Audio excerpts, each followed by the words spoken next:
JLM DPF spray cleans the particulate filter quickly and easily, no removal necessary. Bring the engine up to operating temperature and then switch it off. Remove the front pressure sensor. Take the correct protective measures before using JLM cleaning products. Wear gloves and safety goggles throughout the entire cleaning process. Insert the spray pipe with special nozzle into the opening face of the particulate filter. For the best results, move the pipe back and forth. Spray the entire contents of the can into the diesel particulate filter. Fit the front pressure sensor.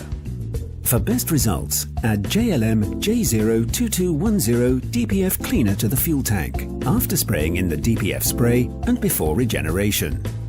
Regenerate the particulate filter using a diagnostic tester. Check the engine management system for error codes and delete the codes if present.